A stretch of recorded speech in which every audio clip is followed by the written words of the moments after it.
नाज़रीन अस्सलाम वालेकुम। प्रोग्राम जवाब चाहिए के साथ हाजिर हैं। कुछ नए चीज़ें हैं जो डेवलप हो रही हैं, उस पे आज बात करेंगे। बिल्कुल नई डेवलपमेंट है। ये चीज़ अब सामने आ रही है कि मुल्क के अंदर एक 27वीं तरमीम लाने की कोशिश की जा रही है और उसकी तैयारी हो रही है। और इस सिलसिले में मुल्क के अहम तरीन जो माहिरीन हैं उनसे भी रुजू किया गया और उन्होंने अपनी सिफारिशात को हुकूमत को पेश की है। अब 27वीं तरमीम में बहुत सारी चीज़ होंगी, लेकिन उसमें जो सबसे अहम चीज़ सुनने को आ रही है वो ये है कि सूबे यानी पाकिस्तान में मज़ीद सूबे बनाने की तैयारी हो रही है। और इस सिलसिले में आर्टिकल 239 में तरमीम करके सूबों से इख्तियारात वापस लेकर वफाक को दिया जा रहा है कि वो फ़ैसला करे कि पाकिस्तान में मज़ीद सूबे बनने चाहिए। अब कितने बनने चाहिए अपने मेहमानों से हम पूछेंगे।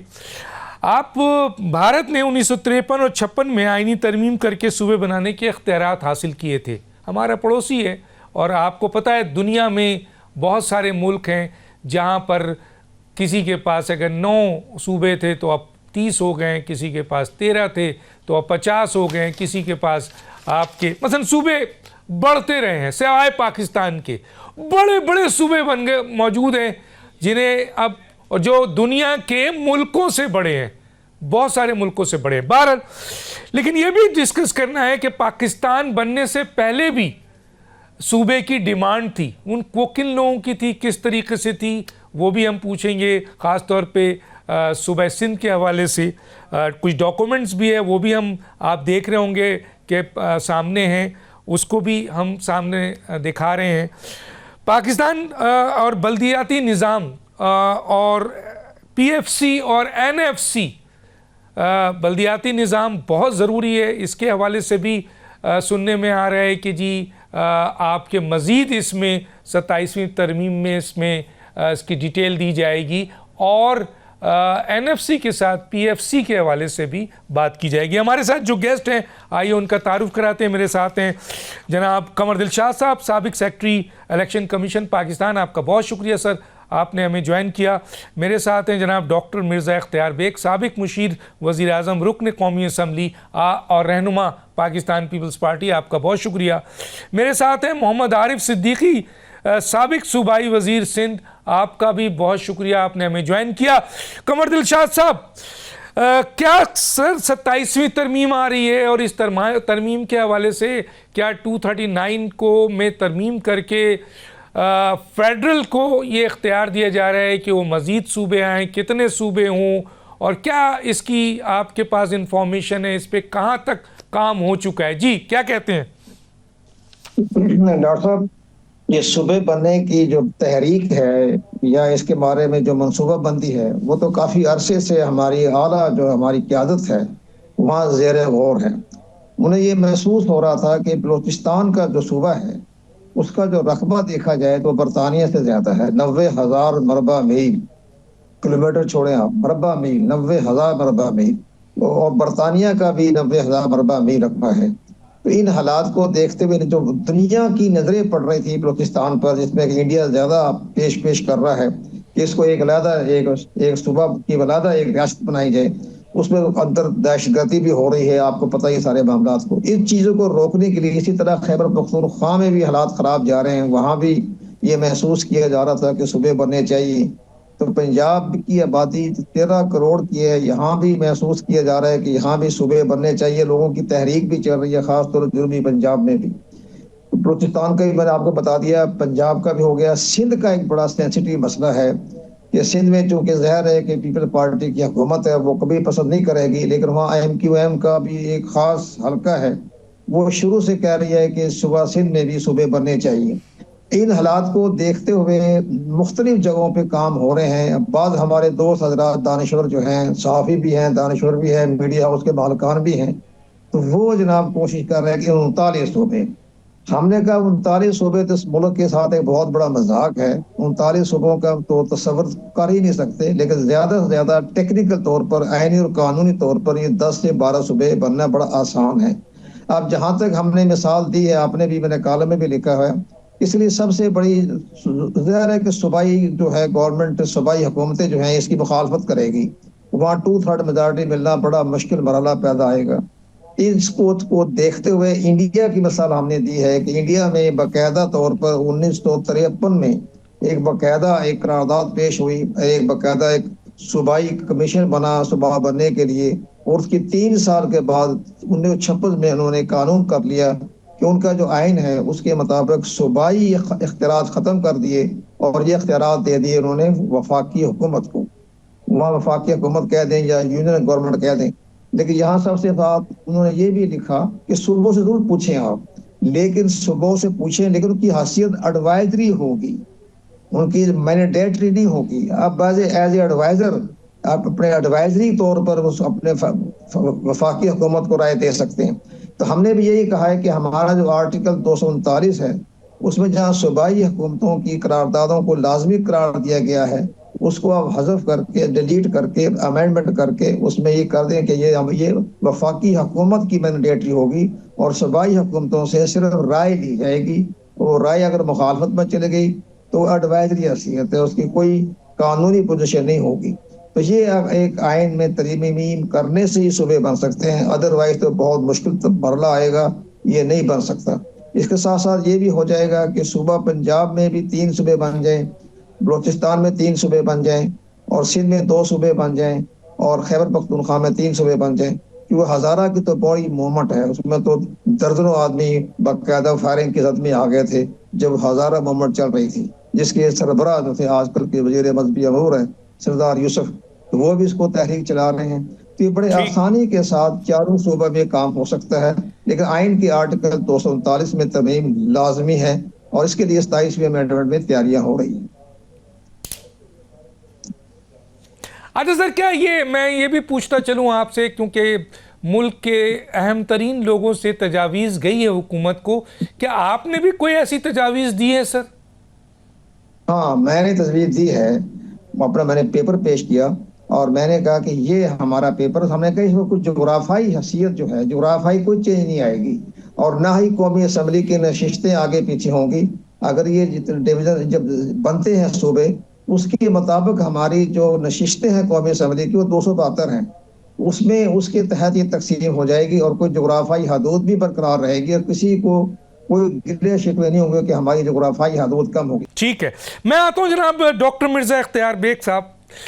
डॉक्टर साहब, कैसे देखते हैं, पाकिस्तान में मज़ीद सूबे बनने की बात हो रही है और इस सिलसिले में तजावीज़ भी ली जा रही है हुकूमत की तरफ से। 27वीं आइनी तरमीम के तहत ये तासुर सामने आ रहा है, जैसे कि कमर दिल शाह साहब ना, कि ये इख्तियारात फेडरल को मुंतकिल किया जाएगा, वो फैसला करेगा कि मुल्क में कितने सूबे होने चाहिए। कैसे देखते हैं सर? देखिए, ये बातें बिल्कुल सुनने में आ रही हैं और NFC अवार्ड का रिव्यू भी फार्मूला बातें सुनने में आ रही हैं, बल्कि सुना है कि मिनिस्ट्री ऑफ फाइनेंस में कुछ सीनियर लेवल पे ट्रांसफ़र भी है लोगों का जो ये NFC अवार्ड का रिव्यू, फार्मूले का रिव्यू पे काम कर रहे हैं। लेकिन ये एक बहुत ही पेचीदा और बहुत ही मुश्किल टास्क है और इसमें कंसेंसस का पैदा करना बहुत ज़रूरी है। ये NFC अवार्ड जो हुआ था 18th अमेंडमेंट, इसमें तमाम सूबे ऑन बोर्ड थे, फिर जाके एक फैसला किया गया था और अब बहुत बोल्ड फैसला था। उसमें खाली पॉपुलेशन के बजाय पॉपुलेशन, बैकवर्डनेस, रेवेन्यू कलेक्शन और इनवर्स पॉपुलेशन डेंसिटी के हमने 4 फार्मूले की बेसिस के ऊपर मरकज़ के रिसोर्सेज, जिसमें इनकम टैक्स है, सेल टैक्स है, कस्टम ड्यूटी है, फेडरल एक्साइज ड्यूटी है, चारों सूबों में बांटने का एक फार्मूला बनाया था आर्टिकल 160 के तहत और उन रिसोर्सेज को फेडरेशन में और सूबों में बांटा गया उसके हिसाब से चारों सूबों में। अब जो ये कहा जा रहा है कि ये मरकज़ में फंड्स नहीं बचते और वहाँ उनको चलाना मुश्किल हो रहा है,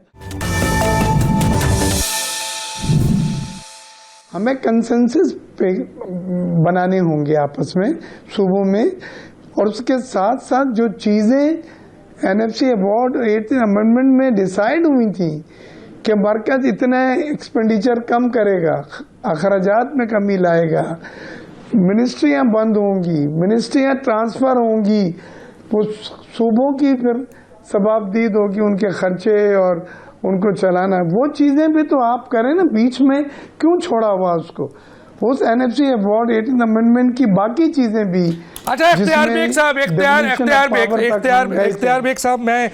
बेग साहब यहाँ एक सवाल है, इख्तियार बेग साहब एक सवाल मैं करता चलूँ, फिर मैं जाऊँगा आरिफ साहब की तरफ, कि पूरी दुनिया में सूबे बनते हैं और जाहिर है एडमिनिस्ट्रेटिव सूबे बनते हैं। आप देख लें मसलन कोई सूबा, जैसे आप 81 सूबा है तकरीबन तुर्की में, आप देख लें अफ़गानिस्तान आपके पड़ोस में है 34 सूबा है, इंडिया है 9 से पहुंच गया आपके 27, अमेरिका 50। तो मुझे सिर्फ ये बताइए, पाकिस्तान पीपल्स पार्टी पाकिस्तान में एडमिनिस्ट्रेटिव सूबे बनाने के मुखालिफ क्यों है, एक, और दूसरा ये कि वो पंजाब में साउथ पंजाब का सूबा बनाने के लिए तो तैयार है, लेकिन सिंध के अंदर मज़ीद सूबा बनाने के लिए तैयार नहीं है। इस पे थोड़ा कमेंट्स करें तो मैं आरिफ की तरफ जाऊं, आरिफ साहब की तरफ जाऊं। देखिए, जो सराइकी बेल्ट है और जो सदर्न पंजाब का एक इलाका है सराइकी बेल्ट का, उसमें अगर आप कौमी असम्बली में सीटें देखें तो उनकी एक बहुत मजबूत रिप्रेजेंटेशन है। और एज ए मैनिफेस्टो हमने भी, यूसुफ रज़ा गिलानी साहब ने, क्योंकि वो खुद सराइकी बेल्ट से हैं, और पीपल्स पार्टी ने भी ज़रूर हिमायत की थी और हम अब भी हिमायत कर रहे हैं। लेकिन ये पंजाब असम्बली ने इसको पास करना है ना यहाँ पे, तो आपको वसाइल भी देखने होते हैं। जब एक सूबा बनता है तो उसका चीफ सेक्रेटरी, उसके डीसीज, उसके एसीज, उसके आईजीज, उसके तमाम डीआईजीज, ये तमाम इंफ्रास्ट्रक्चर आपको बनाना पड़ता है। सूबा बनाना से पेपरों पे नहीं होता, इंतज़ामी पावर्स और वसाइल उन महकमों को देने होते हैं कि जो सूबे को चलाते हैं। आपकी माली सिचुएशन अभी इस काबिल नहीं है कि आप 20-30 सूबे बना दें और उसके वसाइल भी आप पैदा कर सकें। It's an expensive preposition doctor Danish, लिहाजा इसको सब कुछ सोच समझ के हाथ डाला जाए जब वसाइल हों आपके। ठीक है, मैं आगे आपसे सवाल पूछूंगा, ये जरा सवाल जवाब नहीं मुझे मिला है, आगे पूछूंगा, जरा तैयारी पकड़िएगा कि सिंध में आप सूबा नहीं बनाना चाहते हैं, पंजाब में बनाना चाहते हैं, पंजाब में भी वसाइल की तकसीम होगी, इंतज़ामी मसला होगा, चीफ सेक्रेटरीज बनेंगे, आईजीज बनेंगे, स्टाफ आएंगे, तो सिंध में भी आएगा। सिंध में नहीं होगा, पंजाब में हो सकता है। इस पर मैं आपसे आगे पूछूंगा। आरिफ साहब, सूबे बनने की कितनी ज़रूरत है पाकिस्तान में, और क्या पाकिस्तान से पहले भी सूबा बनाने की डिमांड थी? सर कुछ तारीखी हवालात बताइए हमें, क्योंकि हम देख रहे हैं कि पेपर्स में तो सारी चीज़ें मौजूद हैं जो हम ऑन एयर भी चला रहे हैं। दोबारा चलाइए, दिखाइए। जी डॉक्टर साहब, बात यह है कि हम जो ये सूबों की बात कर रहे हैं, तो बुनियादी बात यह है कि पहले तो हमें यह समझना पड़ेगा कि भाई जो कौम बनती है वो कौम अवाम से बनती है, कौम जो है वो ज़मीन से नहीं बनती।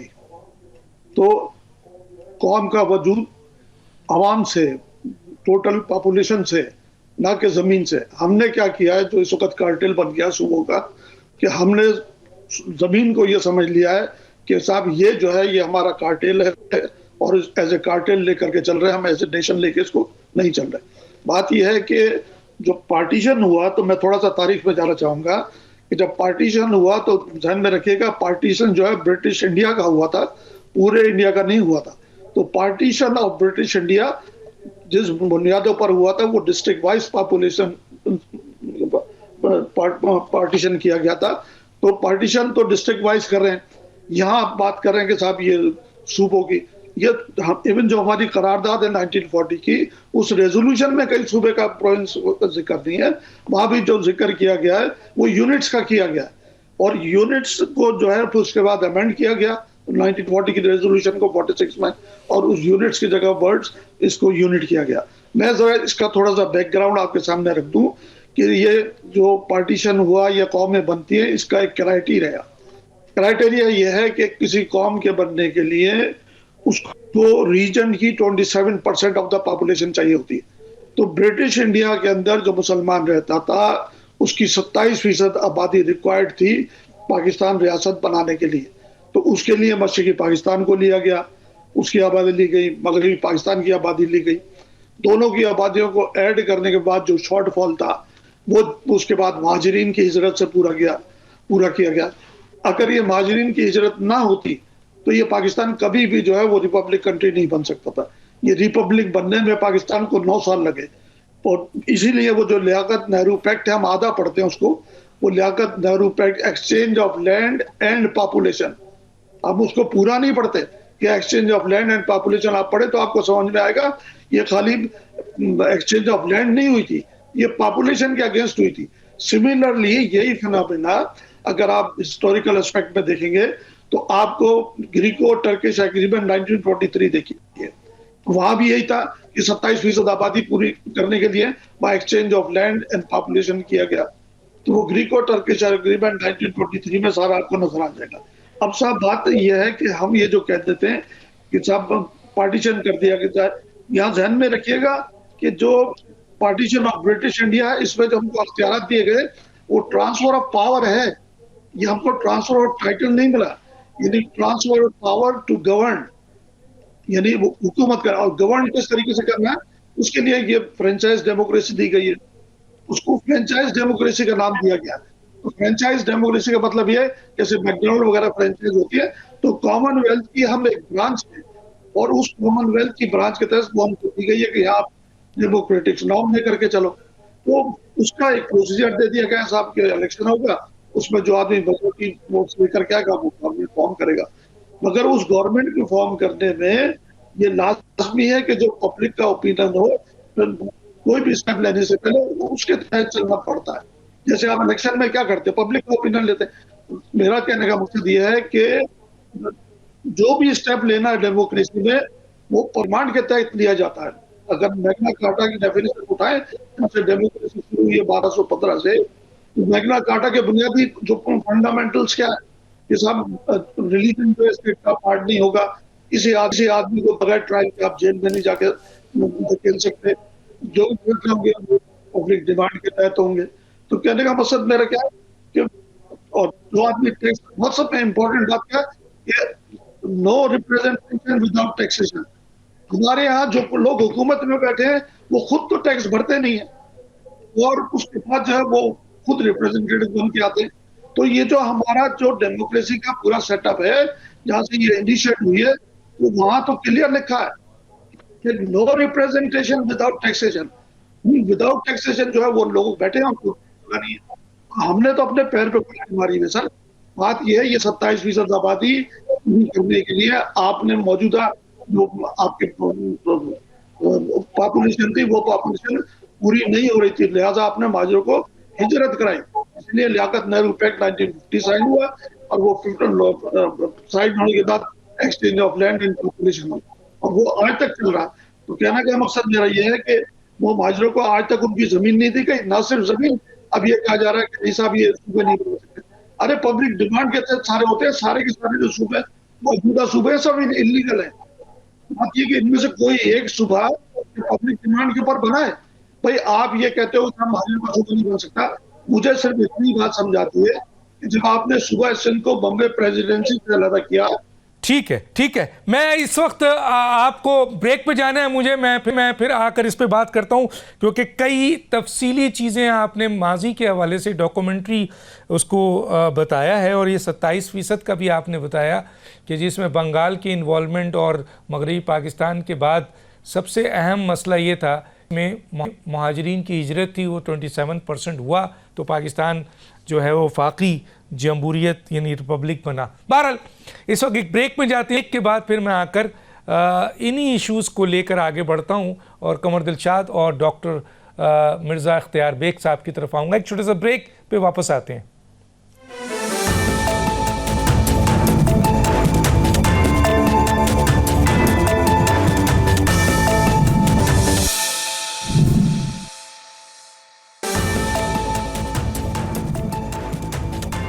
वेलकम बैक जी। कमर दिलशाद साहब, चूँकि आप भी तारीख़ रखते हैं और पाकिस्तान की आपकी तहरीर में भी, और जब आप हमारे प्रोग्राम में आते हैं तो आप तारीख़ का हवाला आप भी देते हैं। अब इस सूबों के हवाले से आरिफ सिद्दीकी साहब ने और पाकिस्तान बनने के हवाले से जो रिपब्लिक के हवाले से था, उन्होंने अपनी स्टेटमेंट दी और बाज़ाफ्ता डॉक्यूमेंट्स भी हमें भेजा जो हमने इस वक्त ऑन एयर किया है। एक तो आप उस पर जो कमेंट्स करना चाहें करें, लेकिन दूसरी तरफ मैं आपसे पूछना चाहूँगा सर, डैम बनाने के हवाले से आपने बहुत ज़ोर दिया है और ये भी कहा है कि कालाबाग डैम बनना चाहिए, और ये भी कहा है कि कालाबाग डैम के लिए जुल्फ़िकार अली भुट्टो उसके हामी थे। तो क्या कहते हैं सर इसके ऊपर? इसमें सबसे बड़े 2 पॉइंट आपके सामने मैं पेश करता हूं। जहां तक सूबे बनाने की बात है तो ये एक बड़ा ही कंट्रोवर्शियल मसला पैदा हो गया था जब जुल्फ़िकार अली भुट्टो साहब सुप्रीम कोर्ट ऑफ पाकिस्तान में चीफ जस्टिस नवारुल हक के सामने पेश हो रहे थे अपने मुकदमा कत्ल के अपने रिव्यू पिटीशन के सिलसिले में। तो भुट्टो साहब ने जज्बात में आकर कहा कि अगर मुझे सजाए मौत मिल गई तो सिंध अलहदा हो जाएगा, क्योंकि सूबों ने पाकिस्तान बनाया है। उस पर चीफ जस्टिस नवारुल हक के बड़े तारीखी जुमला था उनका। उनका नहीं, आप अपना ठीक कर लें, अपना रिकॉर्ड दुरुस्त कर लें, पाकिस्तान ने सूबे बनाए हैं, सूबों ने पाकिस्तान नहीं बनाए हैं। तो ये एक बड़ी अहम बात थी जो चीफ जस्टिस पाकिस्तान अनवारुल हक साहब ने कही। अब आगे चलें, फेडरेशन का मामला भी है। अब ये जो आप कह रहे हैं कि अब मैं थोड़ी सी गुजारिश कर दूं कि जो 27वीं अमेंडमेंट आ रही है ना, उसमें एक तो 239 में तरमीम की जाएगी ताकि सूबाई हुकूमतों के इख्तियार ख़त्म हो जाएं, सूबाई पार्लियामेंट के इख्तियार ख़त्म हो जाएं। उसमें साथ एक और भी आ रहा है, आइन के आर्टिकल 232 और आइन का आर्टिकल 140A लोकल गवर्नमेंट के हवाले से। यहाँ ये तमाम इख्तियार जो हैं आर्टिकल 140A के तहत ये सूबों को दे दिए गए। बल्दियाती इंतखाबात करवाएं ना करवाएं उनकी सवाबदीद पर है।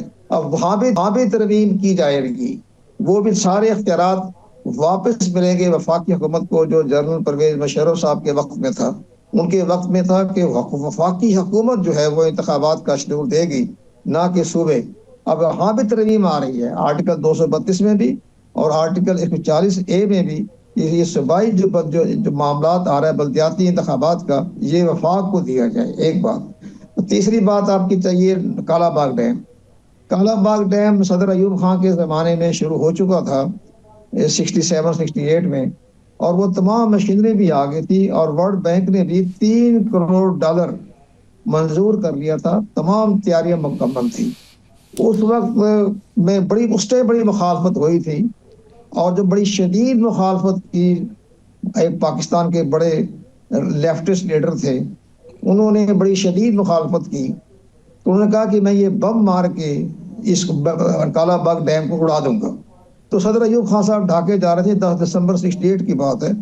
तो वो जब ढाके उतरे तो सवाल किया सहाफ़ी ने कि जनाब उस लीडर ने तो ये कहा है कि मैं बम मार के उड़ा दूंगा कालाबाग डैम को। तो ज़ाहिर है सदर अयूब साहब एक आल थे, वो किसी के सामने जवाब दे नहीं थे। तो कहते हैं उनकी मैं नस्ल को मैं कालाबाग डैम में डबो दूंगा, उसकी पूरी 7 नस्ल को मैं। तो ये मैंने डैम बनाना है मैंने जी।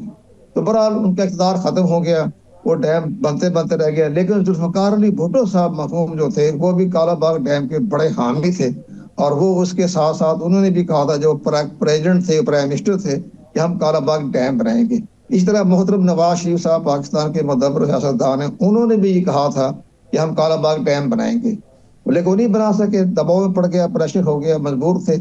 इसी तरह जनरल परवेज मुशर्रफ वो भी आल ऐलान थे, लेकिन उन्होंने भी ऐलान किया था मैं कालाबाग डैम बनाऊंगा, तो वो नहीं बना सके। तो ये सूरत हाल अब नजर आ रहा है कि वक्त के साथ साथ कि ये जो है हमारी मुक़द्दरा हल्के जो है हमारी बड़ी ताकतवर हल्के हैं, वो मुमकिन है जहाँ इतनी तरमीमें करें तो कालाबाग डैम के बारे में भी बड़ा एक बोल्ड स्टेप उठा दें। तो इनको जो मेजॉरिटी मिली है वो बड़ी अहम मेजॉरिटी है। और एक तीसरी बड़ी बात यह कि जो भी आइन में तरमीम करेंगे, जो भी करेंगे, तो आइनी बेंच जो है वो पुष्ट पे खड़ा है। जो फैसला करेंगे आइनी बेंच ने उस हक में फैसला कर देना है। तो ये अदालत की तरफ से भी कोई खतरा नहीं है। सूबाओं के इख्तियार जो कम किए जाएंगे वहाँ भी इनको मेजॉरिटी मिल जाएगी, और वो आराम से करारदाद भी पेश हो जाएगी, आइन में तरमीम भी हो जाएगी।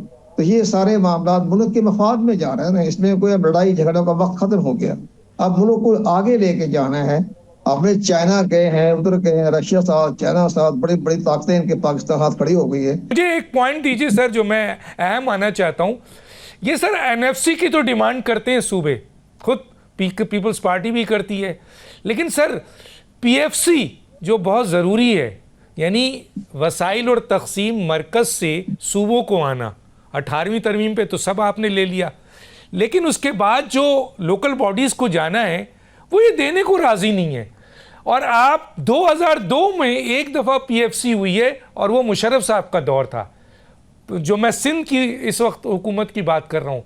पाकिस्तान पीपल्स पार्टी एनएफसी की तो बात करती है, सूबों के इख्तियारात की बात करती है, लेकिन लोकल बॉडीज़ जो जमहूरियत की सबसे बड़ी असास है उसके लिए एक मीटिंग नहीं की उसने।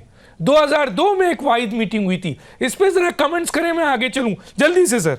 हानी इख्तियार बेग साहब इसका जवाब देंगे ना कि पीपल पार्टी क्यों नहीं लोकल गवर्नमेंट के हवाले से उनको जो है वो क्यों नहीं उसकी आवाज़ उठाती, क्यों नहीं उसकी बातें बर की। लेकिन हम तो ये कहना चाहेंगे कि आइन में तरमीम करने से ही लोकल गवर्नमेंट के इख्तियारात जो हैं सूबाई गवर्नमेंट से लेकर वफाकी हुकूमत को दिए जाएंगे। ये 27वें अमेंडमेंट में ये भी शामिल है कि आर्टिकल 232 और आर्टिकल 140A में तरमीम करेंगे कि इसमें लिखा हुआ सूबाई गवर्नमेंट जो है वो जारी करेगी शेड्यूल, तो वो ख़त्म करके वफाकी हुकूमत के ज़िम्मे लगाया जाएगा। फिर इलेक्शन कमीशन पाकिस्तान एक मजबूत इदारे की हैसियत से अपने लोकल गवर्नमेंट के इंतखाब उसी तरह करवाएगा जैसे कौमी सूबाई असम्बली के इंतखाबात करवाते हैं, ख़त्म उनकी डेट ख़त्म होने पर, असम्बली डिज़ाल्व होने के बाद।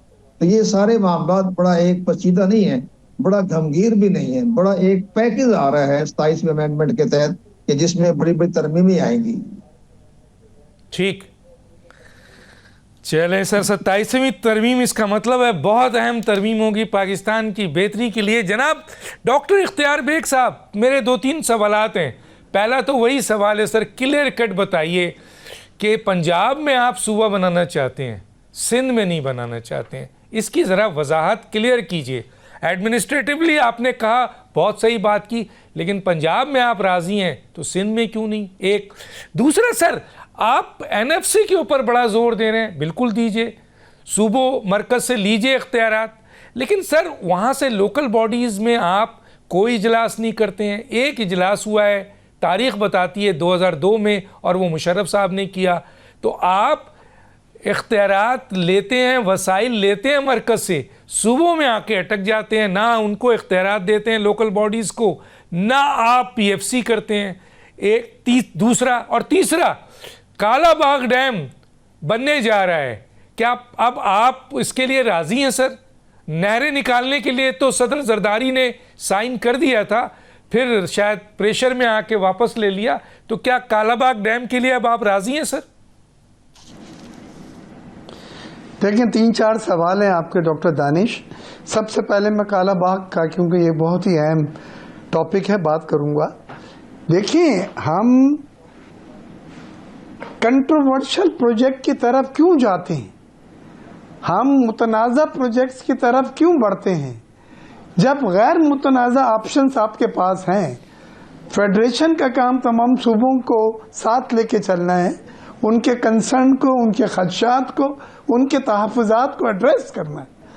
काला बाग डैम के ऊपर 2 सूबों ने शदीद तहफ़्फ़ुज़ात दिए, और आपने अभी खुद बतलाया कि जनरल मुशर्रफ तक, मुझे याद है डॉक्टर हफीज शेख जो फाइनेंस मिनिस्टर होते थे मुशर्रफ साहब के दौरे हुकूमत में, उन्होंने सिंध में ये काला बाग डैम के लिए दोबारा राय इस्तवार करने की कोशिश की, और वो मेरे साथ बैठे थे घर में, और उन्होंने कहा कि इतना शदीद रिएक्शन है कि मैंने मुशर्रफ साहब को कहा कि सर इसको न छेड़ें, गिव अप कर दें। लिहाजा अगर इतनी कोशिशों के बावजूद, और ये आखिरी मुशर्रफ साहब के वक्त की है, अगर तहफ़्फ़ुज़ात शदीद से शदीद तर होते गए, तो मुल्क की इकाई के लिए, खुदारा फेडरेशन की यूनिटी के लिए ऐसे कंट्रोवर्शियल प्रोजेक्ट को ना लें। हमने दूसरे डैम्स ऑप्शन करे हैं, भाषा डैम बह रहा है उसको बना रहे हैं, हम छोटे और दरमियानी दर्जे के डैम्स की तरफ जाएं। दुनिया का अगर आप पैटर्न देखें तो छोटे और दरमियानी दर्जे के dams, water reservoir is a successful model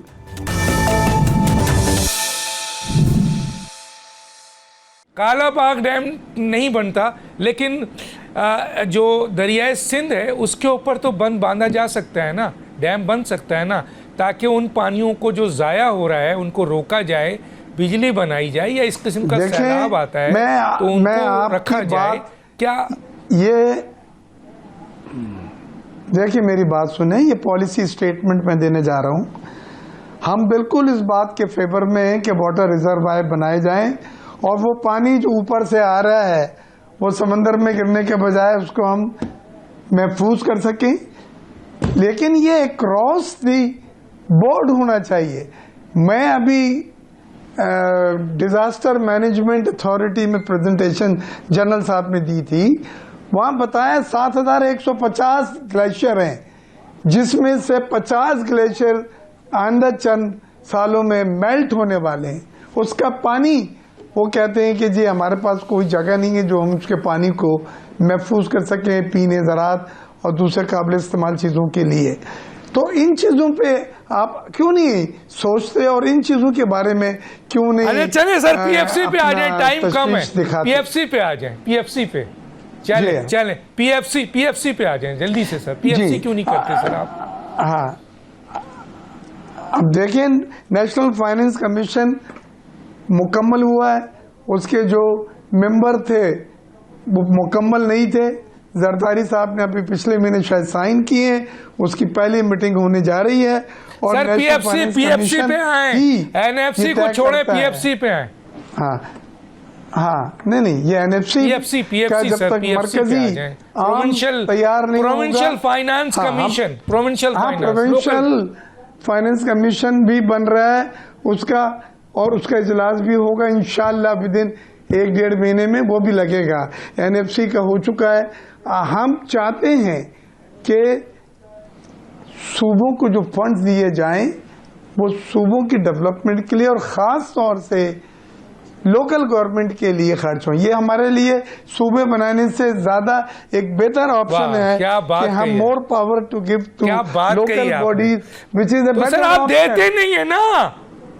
आप 2009 के एनएफसी अवार्ड के तहत टोटल 57% में से 24.7% सिंध लेता है, 51.7 पंजाब लेता है, 24.7 में से आप लोकल बॉडीज को क्या देते हैं? क्योंकि पीएफसी करते नहीं है, सारा पैसा सूबा पकड़ के बैठा होता है। तो ये आइन की खिलाफ वर्जी है सर। आप पीएफसी क्यों नहीं करते? इस पे कमेंट्स करें और जल्दी से बताएं कि सूबे क्यों नहीं बने सिंध में। जी देखिए, 18th अमेंडमेंट में 47.5 से बढ़ाकर 57.5 जो है वो शेयर सूबों का कर दिया गया। और ये वेल थॉट ऑफ एक प्रपोजिशन थी जो डिमांड काफ़ी अरसे से चली आ रही थी। लेकिन बाद में ये देखा गया कि मरकज़ के पास फंड्स नहीं बच रहे हैं पीएचडीपी के लिए, बेनजीर इनकम सपोर्ट प्रोग्राम के सर लिए। मेरा सवाल ये खुदा के लिए सर, इख्तियार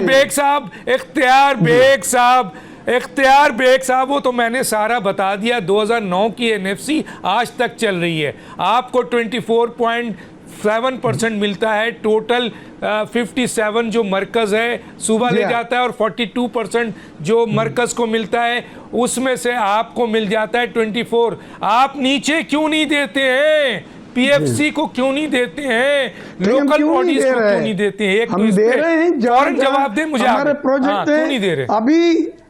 अभी आप ये देखें, सिंध ने कहाँ दे रहे? पीएचडीपी के अलावा जो हमारा एलोकेशन है प्रोजेक्ट का, कराची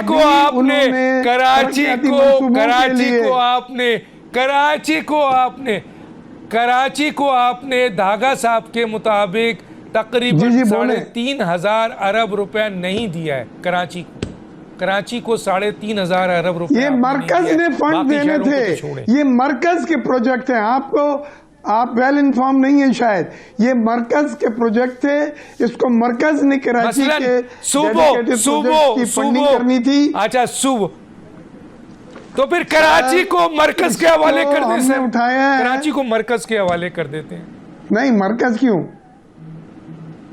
सिंध में कराची को अच्छा सर, आखिरी सवाल, आखिरी सवाल, जल्दी से, टाइम कम है। आरिफ साहब की तरफ रेवेन्यू देता है। आप सर, पूरा पाकिस्तान इस सूबे को, यस, किसको देता है 70%? और सिंध को कितना देता है सर? रेवेन्यू देता है 60 से 70% रेवेन्यू देता है। कराची पोर्ट सिटी है, पूरा इंपोर्ट एक्सपोर्ट $100 बिलियन का यहाँ से होता है। सिंध को कितना देता है सर? सर सिंध को कितना देता है ये बताए ना। नहीं, हमें जो सूबे को मिल रहा है वो हम अपने प्राइवेट प्रोजेक्ट्स में खर्च कर रहे हैं। सर नहीं, मेरा सवाल, अरे सर डॉक्टर साहब, हमारा डॉक्टर साहब आपने कहा कि डॉक्टर साहब बिल्कुल हिस्सा है वो सर, बिल्कुल हिस्सा है, दारुल खिलाफा है। मैं ये कह रहा हूं कि कराची मरकज को कराची मरकज को 70% देता, आपने बिल्कुल सही कहा, और 85% सिंध को देता है। सिंध कराची को कितना देता है सर? देखिए, हर जगह के रेवेन्यू कलेक्शन के डिफरेंट पैरामीटर्स हैं, डिफरेंट फंडामेंटल्स हैं। सिंध का रेवेन्यू कराची को मैटर नहीं करता इतना, लेकिन कराची एक कमर्शियल हब है, फाइनेंशियल हब है, इंडस्ट्रियल सिटी है, पोर्ट सिटी है, बैंकिंग की सिटी है। यहाँ से सर आखिरी सवाल, आखिरी आरिफ साहब के पास जाना है, आखिरी जुमला कि पीपल्स पार्टी सिंध में एडमिनिस्ट्रेटिव सूबा क्यों नहीं चाहती? बस 2 लाइन में जवाब दीजिए, 2 लाइन। देखिए, आप जिस बुनियादों पे, एथनिक बुनियाद पे बात कर रहे हैं, हम वी आर वेरी हैप्पी जो हमारा सूबा है। एडमिनिस्ट्रेटिव सिंध की एडमिनिस्ट्रेटिव सर, एडमिनिस्ट्रेटिव सूबा, एडमिनिस्ट्रेटिव नॉट एथनिक, एडमिनिस्ट्रेटिव। देखें, जो पॉपुलेशन, जो साइज है वो सूबे का मैनेजेबल है। कोई ऐसी सूरत हाल नहीं है कि मैनेज नहीं हो रहा हो। आप सूबे बना के और फिर उसके बाद कंट्रोल न रखें, सर, बहुत शुक्रिया, आरिफ साहब न हो, तो वो बेकार एक एक्सरसाइज। जवाब आ गया डॉक्टर साहब, जवाब ठीक है डॉक्टर साहब, जवाब आ गया। कश्मीर से कराची तक के हालात देख ले, पता चल जाएगा कि आप क्या कर रहे हैं, इंतजामिया क्या कर रही है, किन लोगों को फायदा। जी आरिफ साहब, ये आप महाजिर सूबा क्यों कहते हैं सर? ये लिसानी बुनियादों पे सूबे की क्यों बात करते हैं? अगर सूबा बनना चाहिए तो एडमिनिस्ट्रेटिव बुनियाद पे बनना चाहिए।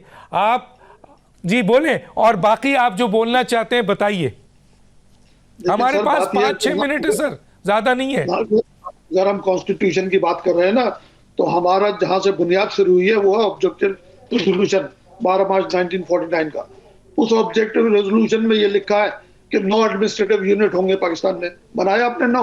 कंवर दिलशाद साहब, अब आखिरी पॉइंट्स है, आप सोल्यूशन पेश कर दें जल्दी से जर।